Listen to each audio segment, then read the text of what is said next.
I've made a most ghastly discovery. The entire writing and publishing industry is dominated by witches. I know this because they always use spell check.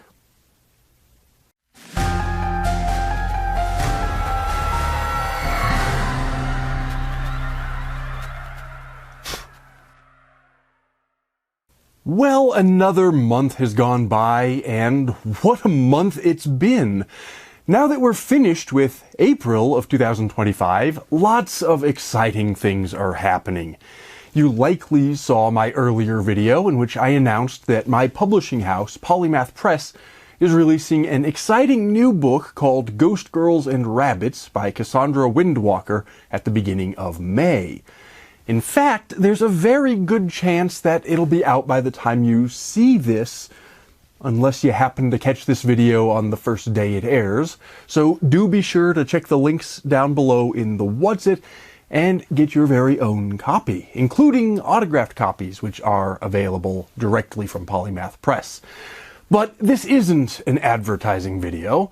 This is a video for me to review all the books that I read in April. And I've got a pretty good batch for you this time around. In fact, I chose that silly witch joke at the beginning for good reason, because there might even be some witchcraft-related literature in this month's offerings. In case you're new here, welcome. I should just quickly explain that this is a horror channel on which I talk about scary books, movies, props, games, and much more. And this video is part of an ongoing series in which I review all the books I read in the previous month.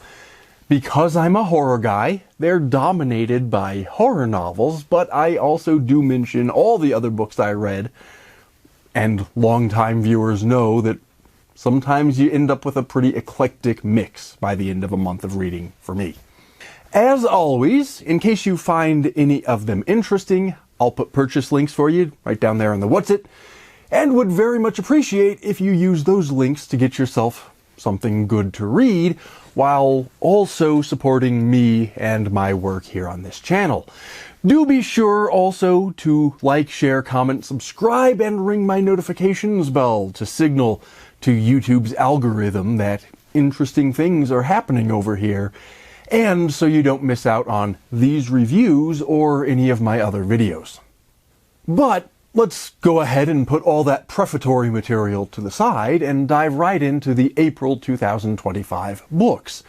I started this month off pretty strong for horror fans with a short novel called The Cuck, of all things, by Aaron Beauregard.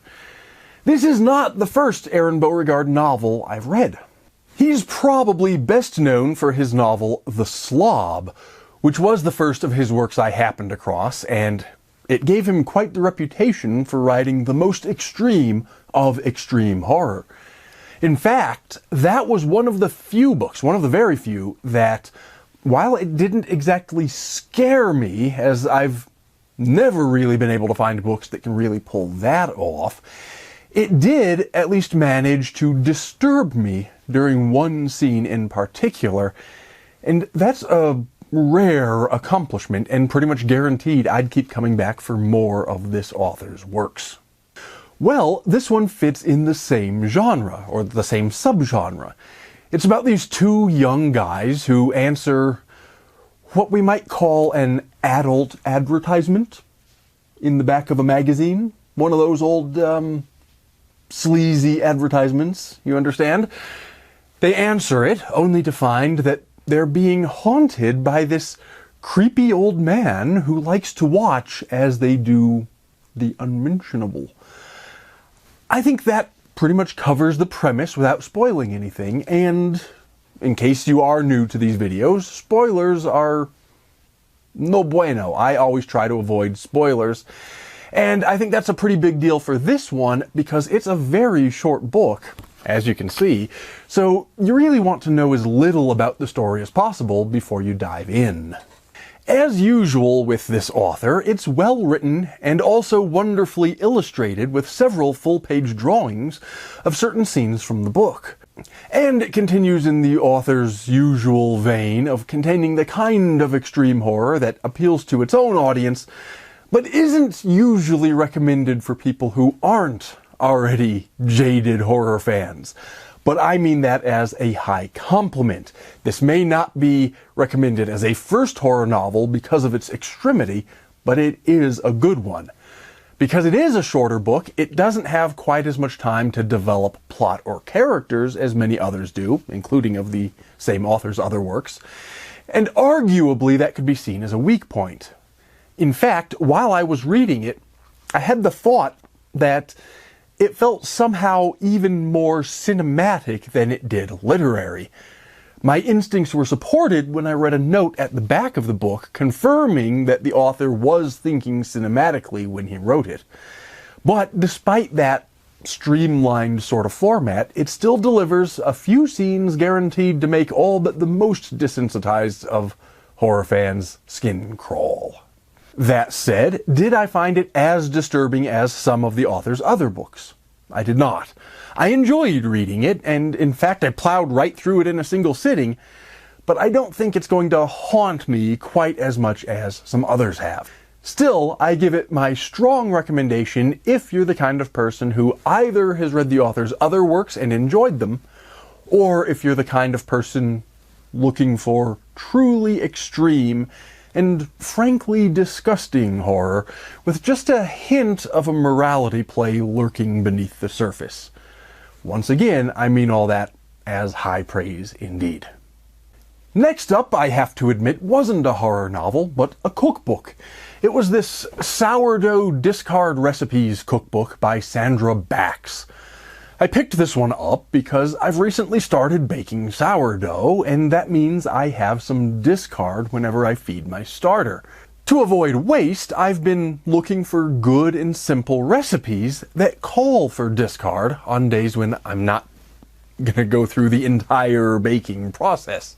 And that's exactly what this is.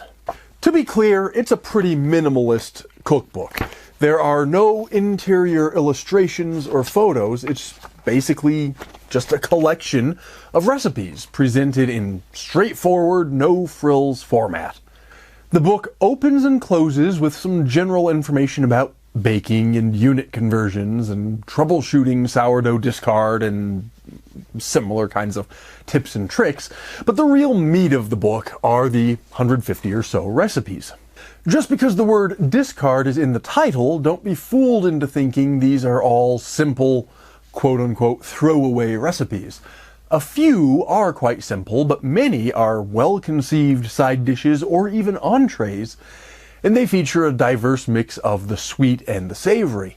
It even includes a gluten-free section, which, though I have no particular interest in gluten-free cooking myself, admittedly includes a few rather tempting recipes. Where I might criticize it a little bit is that though I appreciate a cookbook that doesn't waste time on detailed backstories for each of the recipes like some food blogs do, I think this one might have overcorrected just a little bit too far on the minimalistic side. I would have liked, for example, some more photos of the recipes, even in black and white if the publisher were trying to keep printing costs down, which I certainly can understand as a publisher myself. And absolute beginners to sourdough baking could probably use a little more help or guidance getting started than you'll find in the introduction to this book. But I'm still quite pleased with the book overall because it offers quite the selection of recipes from which to choose whenever my discard jar starts to fill up. Next up is one you really might not expect from me on this channel. In fact, in many ways, this is the exact opposite of horror. The book is called Compassion in the Court, and it's by Judge Frank Caprio. A lot of people probably recognize Judge Caprio as the kind and friendly judge who presided over traffic violations and petty infractions on the Caught in Providence television show and on countless viral video clips from the same television program. This book, in many ways, is the story behind that program. The first part of the book, consisting of just shy of half of its length, is a brief autobiography of the judge, beginning when his grandparents immigrated from Italy to the United States, and culminating in the television show. Then the remainder of the book consists primarily of simple life lessons, typically illustrated by one or more examples from cases in Judge Caprio's courtroom. Regular viewers of the show, or its social media clips, will probably be the book's primary audience. They're the ones who've heard of Judge Caprio, though admittedly they've already seen the clips described in the examples from the book, so the book does threaten to strike some people as a little bit repetitive or redundant in that sense.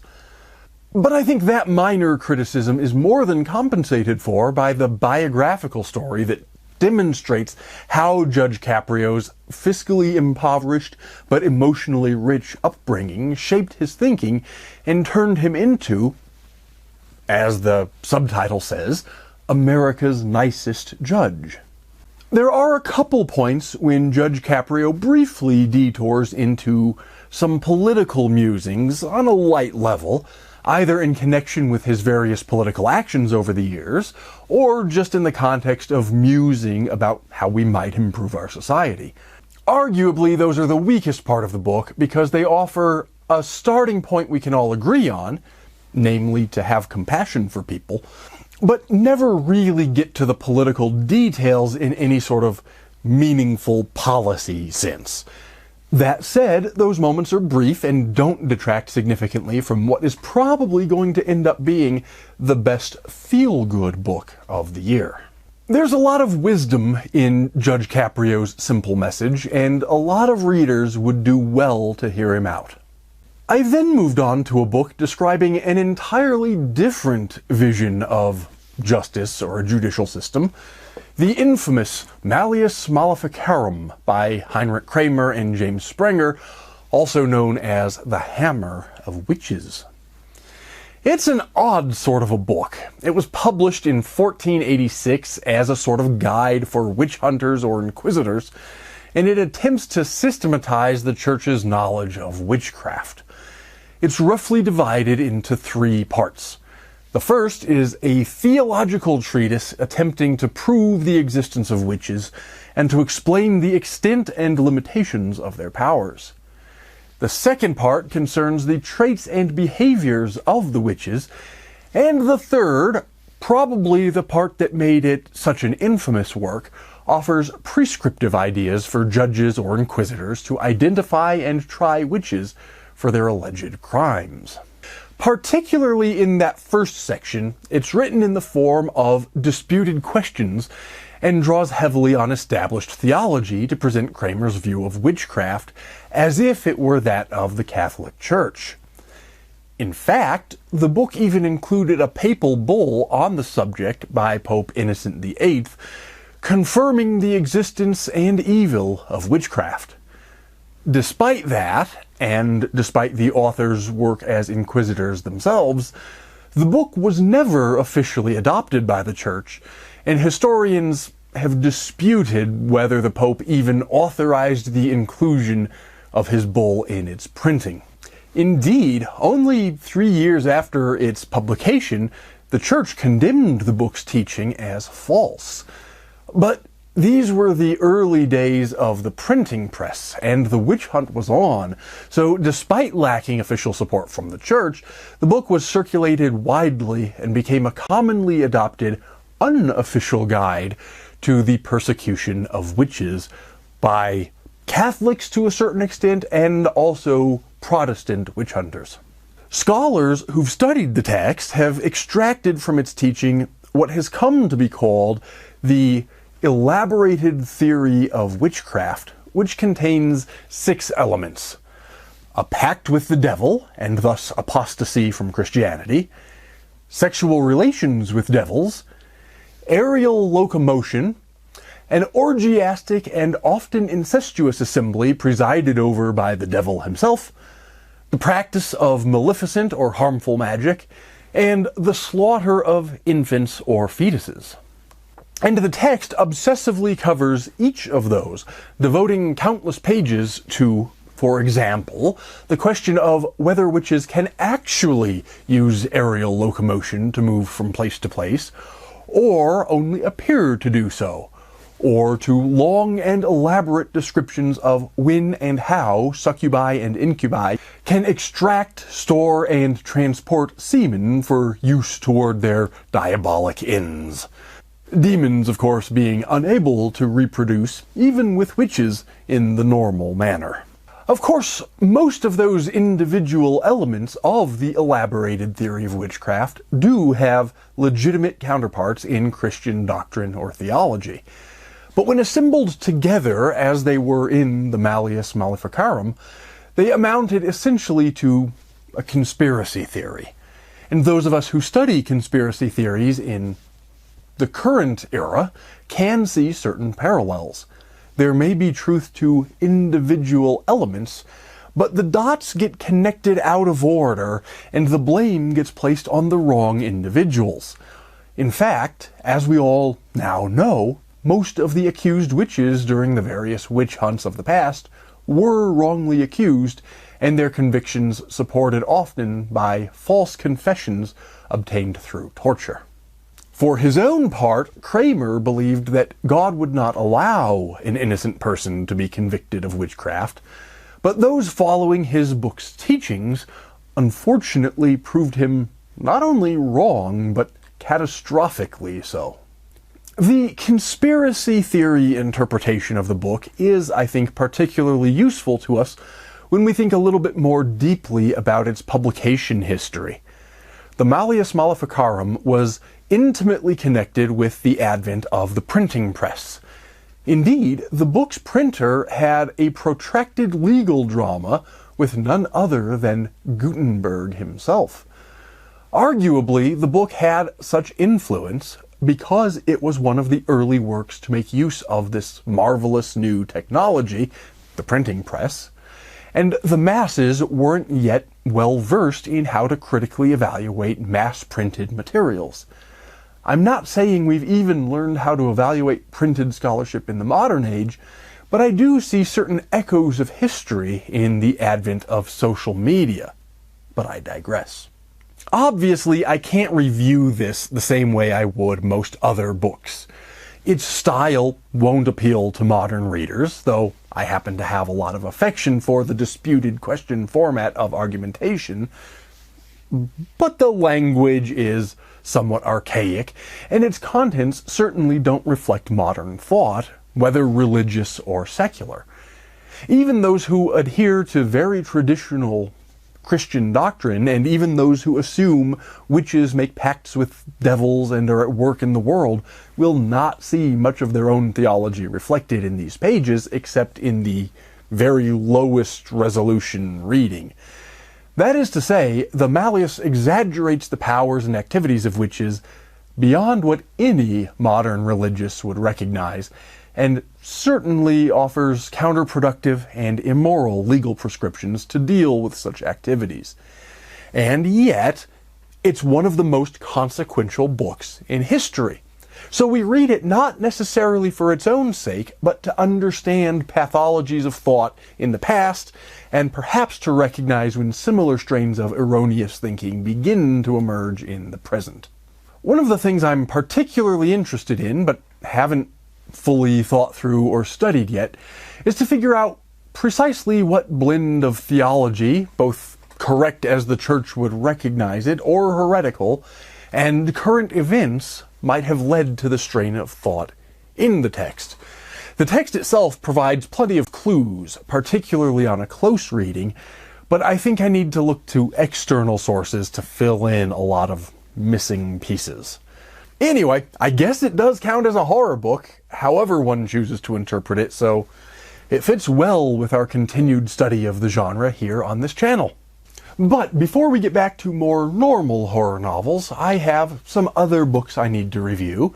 The first of those is a novel, and it's more science fiction or space fantasy than it is horror, but it does have some dark elements to it that I think will appeal quite strongly to a lot of horror readers.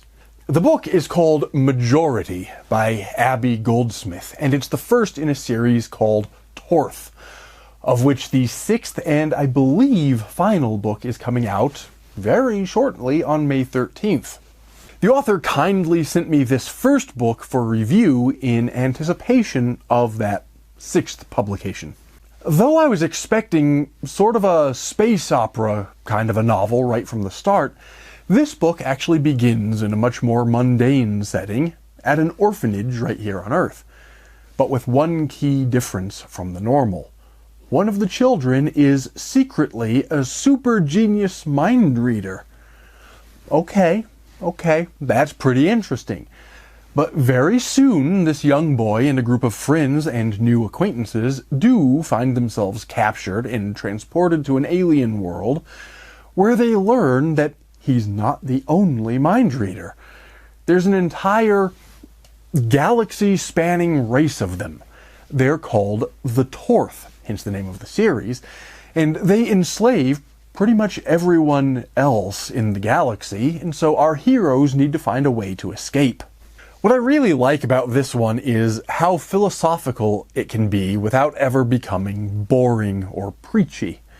The action continues throughout at a good pace, but it deals with a lot of important issues at a fairly deep level, and it does that largely by exaggerating the issues almost, but not quite, to their breaking point. Want to discuss the limitations of democracy, for example? Create a galaxy-spanning empire of telepaths who can instantly communicate the will of the majority, which must always be obeyed because they can read each other's minds and immediately detect any dissent. Want to discuss, on the other hand, the implications of the internet, rapid communications, and social media? Well, make that empire a near hive mind, in the sense that they nominally retain their individuality, but spend most of their time plugged directly into each other's thoughts. Or you want to deal with issues of individual identity and belonging.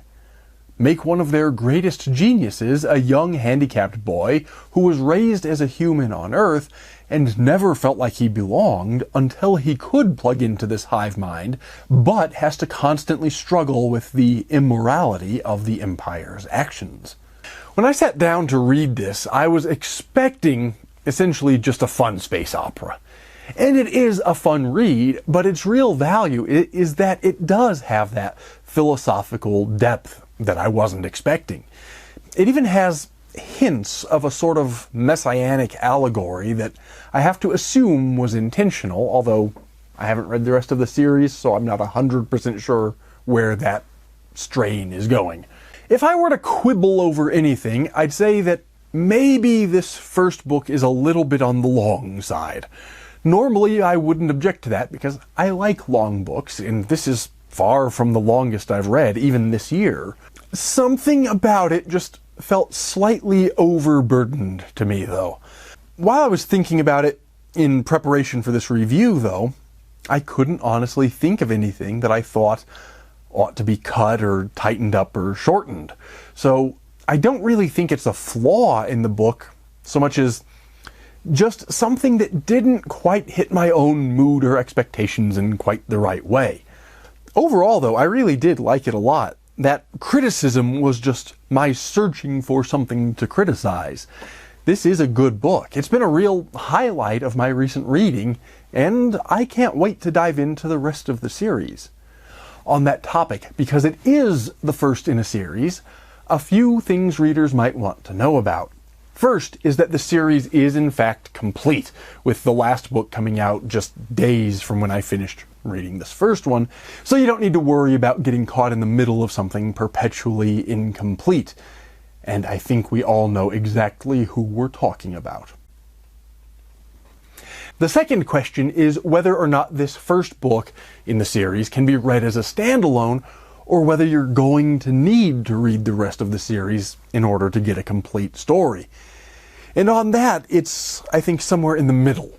The book, this first volume, does resolve a particular part of the story, and it does so satisfactorily. So, it's not a complete cliffhanger or anything. This can be read alone. But it is made abundantly clear that there's a lot more of the story still to be told. So you'll get a satisfactory conclusion here, but not necessarily a complete experience until you read further into the series. and I'm going to assume that means presumably reading to the very end of the series, but I've only read this one, so I can't really comment on the others yet. But that said, it's good enough that you're going to want to read the rest of the series, so I don't think of that as a bad thing at all. Next up was a nonfiction book. Sometimes I like to have 2 or 3 books going at any given time. Often, I'll have a novel and a nonfiction book on my reading desk at the same time, so when I need a break from one of them, I can switch over to the other, and if one's fiction and the other nonfiction, it's easier to mentally keep them separate and not start to lose track of what's happening in each, or who's who, or which characters belong to which world, or that sort of thing. You'll be surprised, though, how often, if you do that, these completely different books start to mentally sync up in some unusual ways. And I can start carrying philosophical ideas from one book into the other. So that's why I read fiction and nonfiction at the same time. Anyway, the nonfiction book that I read at the same time as majority was this book. This is Dennis Prager's commentary on Genesis, part of the Rational Bible series of commentaries on the Torah. I picked this one up because I've recently started rereading a Bible with commentaries, a new set of commentaries for me, from a Christian perspective, but I also wanted to read Prager's commentaries on the first 5 books, which is all he's doing, both because I was interested in the more detailed commentary one can get when one reads an entire volume dedicated to each book of the Bible/Torah, but also because I wanted to make sure that I picked up on some Jewish perspectives in my study, and Dennis Prager is a Jew. This commentary contains the entire text of Genesis, taken from the Jewish Publication Society, along with Prager's commentaries, offered verse by verse and line by line all the way through. Each story is fully explained, almost every line commented upon, and, when necessary, alternative translations to certain words or passages are provided. It's important to recognize that this isn't the kind of scholarly work that traces each word or passage through history and provides an exhaustive list of potential interpretations. The interpretation you will receive here is the author's, with a couple of alternative interpretations provided to a couple of passages, but mostly you get Dennis Prager's interpretation. But the book does do a decent job of contextualizing certain difficult passages in their history or in their original language, and that scholarship is superb. Where I think it really shines, though, is in helping the reader to draw nuggets of wisdom from Genesis and apply them to the moral, psychological, or social issues of the modern age.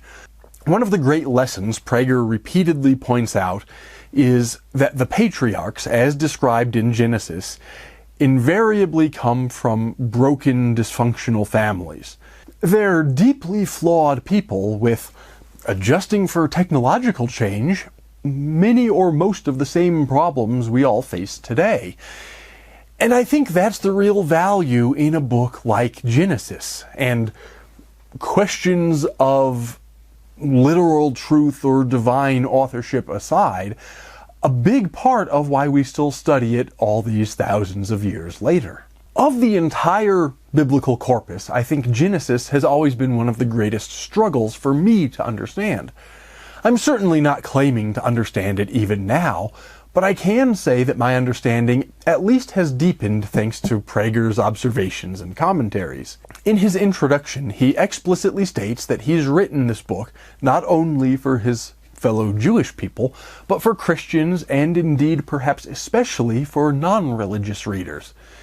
His contention is that a rational reading of the Bible will lead one to conclude it was divine in origin.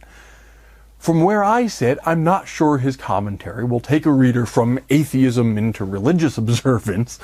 In fact, I'm pretty sure it won't.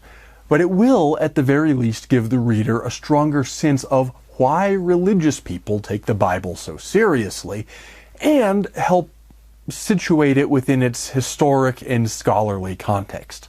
It should be noted, though, that Christians or those who want to understand specifically the Christian interpretation of Genesis will require some additional commentaries to fill in some gaps that Prager did not cover.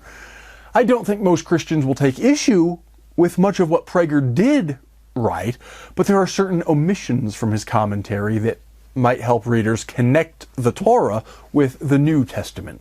For example, Prager views the story of Abraham's willingness to sacrifice Isaac in the context of God determining whether Abraham would do for the true God what many other human cultures have done for their false gods at a time when human sacrifice was a fairly common occurrence, and to teach us that faith requires sacrifice. Those are his two interpretations of that episode in Genesis.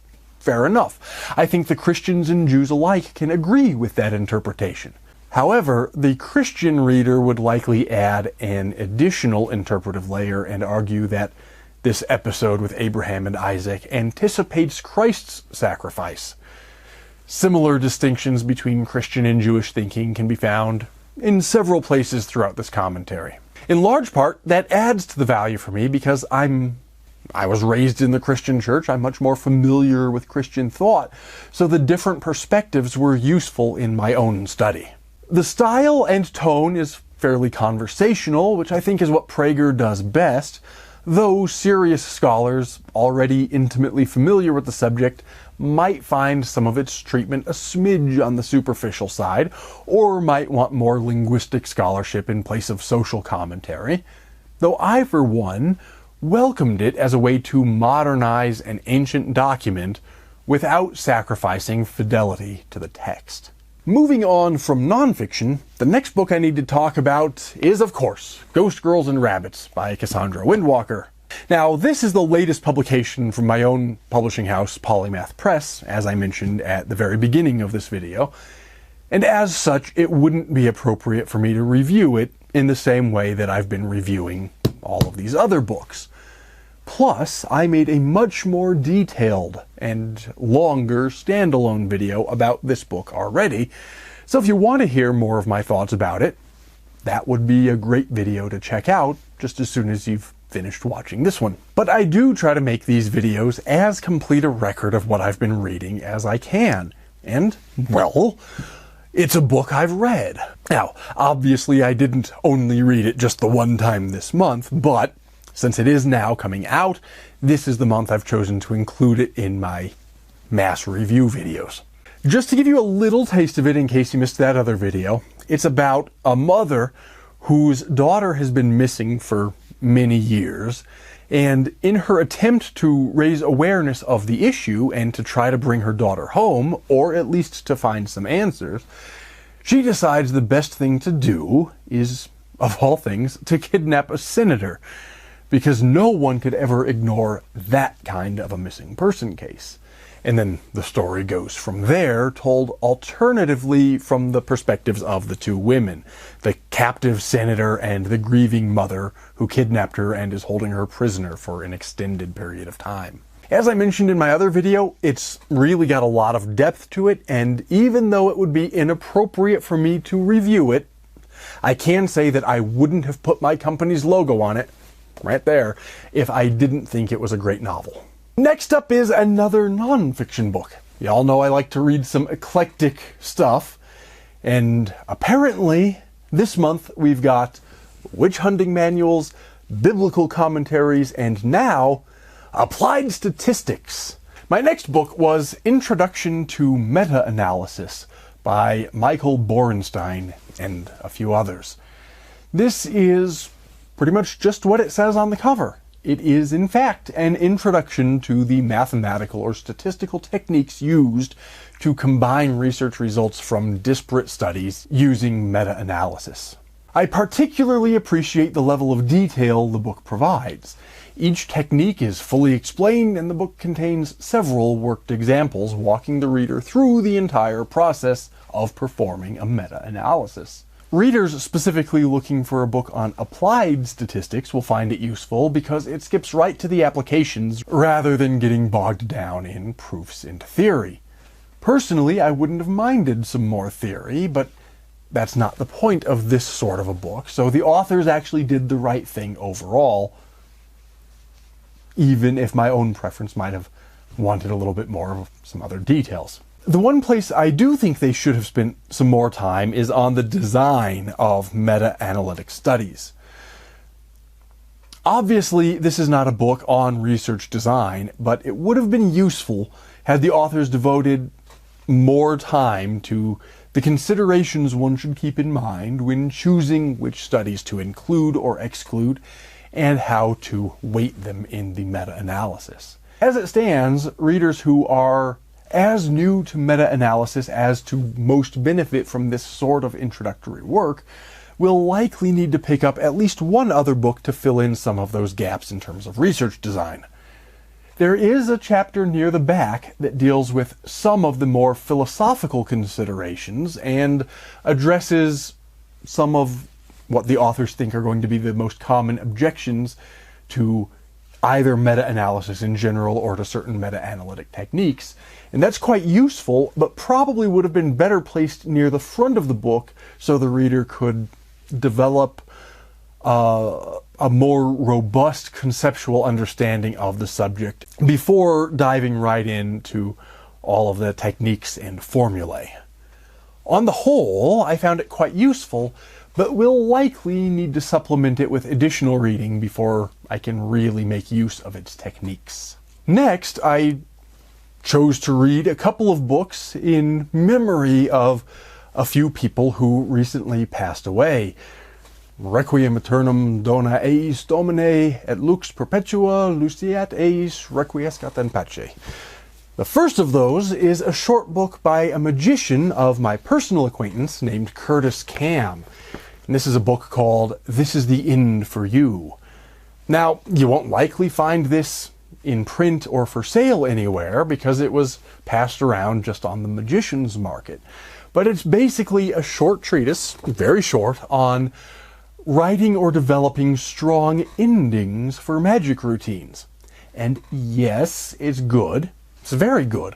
But since it's not readily available or probably of any interest at all to non-magicians, I think it's best if I leave my review at that. The other one I picked up with similar memorial purpose was A History of the Popes, which I wanted to read both in memory of Pope Francis and in anticipation of whoever the next Roman pontiff might be. The book, appropriately enough, is called The Popes, Every Question Answered, by Rupert Matthews. Despite the subtitle, I don't really think we can consider this book to answer every question about the popes. Such a mass of information couldn't possibly fit into a single volume. There have been, as of right now, 266 popes, about to be 267, spanning approximately 2,000 years. Any single volume work is necessarily going to be somewhat superficial, and that's certainly the case here.